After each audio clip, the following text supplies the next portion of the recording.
Have you been to the Olympics? If you're an athlete, at some point or another, I'm sure you've heard that question. And if you're not an athlete, but you're watching this video, perhaps you've asked athletes, an athlete that you know in any sport that is competing at a high level, you ask them, have they been to the Olympics yet? Perhaps they have, perhaps they haven't, perhaps they're aiming for it, and it's likely that they are because we know the Olympics is the biggest sporting event in the world, and so most athletes have an Olympic dream. However, did you know that there's other major competitions that take place in an Olympic cycle? The Olympics are not the only major championships that athletes go for, and so in today's video I'm going to be giving you guys some insight into other major championships that athletes in track and field have an opportunity to qualify for. So let's get into it.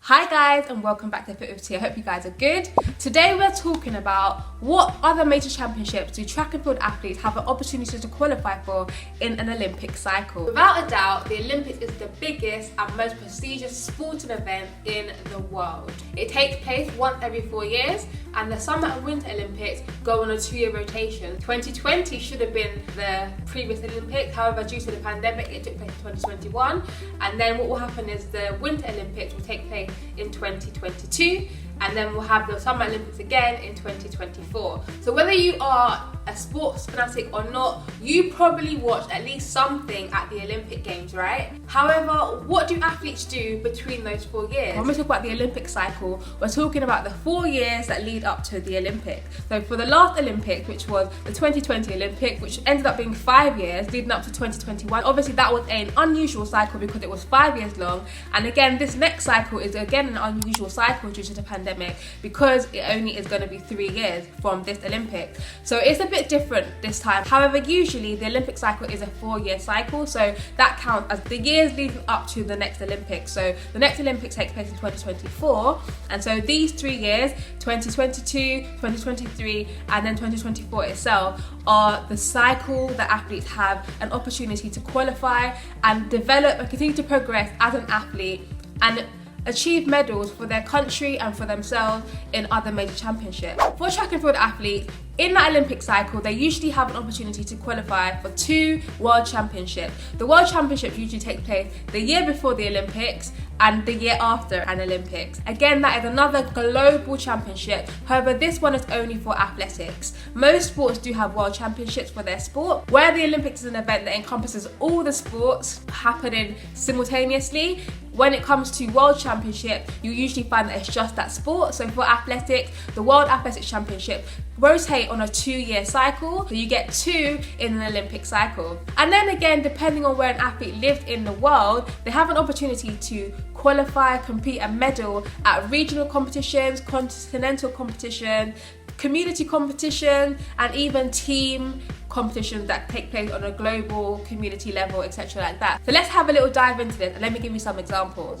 So what are some examples of continental championships that take place in track and field? You've got the European Athletics Championship, African Championship, Oceania Athletics Championships, South American Athletics Championship. So as you can see, these are all championships that take place in a certain continent. So athletes have an opportunity to compete for their nation against other nations in their continent and potentially become champion in their continent. Then you've also got regional or community type championship. So these are championships that are for nations that are part of a certain group, nations that have a certain affiliation together. So for example, you have the Commonwealth Games, and this is for countries that are part of the Commonwealth, and athletes have an opportunity again to compete against all the countries that are part of the Commonwealth and actually become Commonwealth champion. And so you can see there's lots of opportunities and lots of different types of championships for athletes in track and field, opportunities to represent your country, opportunities to win a medal and win a title.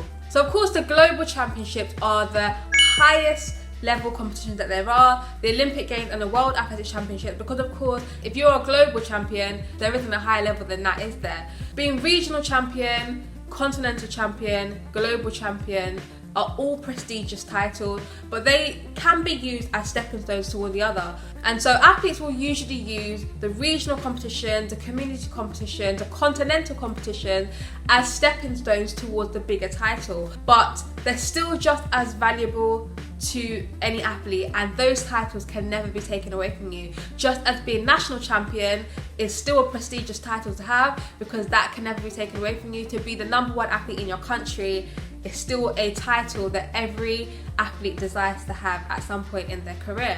So an Olympic cycle comes up. What an athlete might do, they'll sit down with their coach and they will look at the major championships that are coming up in that cycle.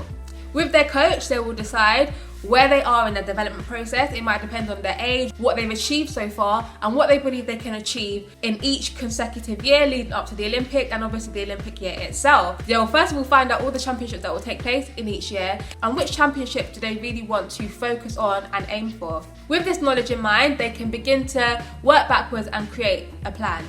Athletes also need to know when their national championship is in their country, okay? Just like with the Olympics, where athletes have to qualify, you have to also qualify for all those other major championships. There will be a qualifying time, and again there will be qualifying positions, usually at the championship. There is an exception for competitions such as the Commonwealth Games. There's not a national championship where athletes qualify, in England anyway. However, for other major championships, there's usually a national championship, which also usually work as the trials as well for that championship. And so athletes will want to know where their national championships are in a year, and that has to be a target, because as much as you want to look for the Olympic Games, the World Championship, the European Championships, or whatever continental championship it is that your country is part of, without qualifying at your national champ, there's no way you're going. So the national champs is without a doubt the most important event in an athlete's calendar prior to that international major competition, okay? And so they have to know when it is, and so all the competitions that they will do leading up to those national championship are going to be to help them get the qualifying time, distance before their championship, so that when it comes to the championship, all they have to focus on is actually positioning as opposed to trying to qualify with the standard.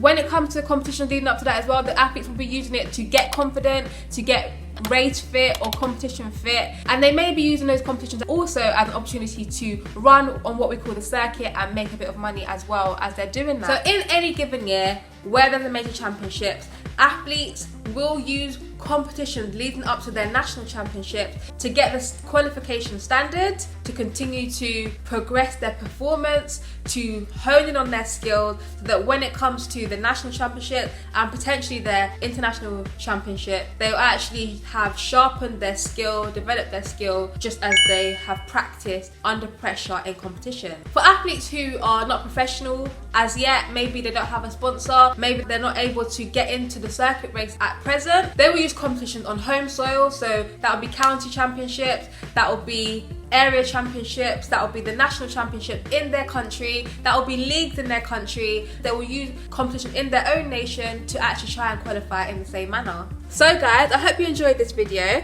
If you did, please give this video a big thumbs up to help me accelerate my channel. And if you still want to know how athletes qualify for the Olympics, make sure to check out this video, and I'll see you guys next Friday.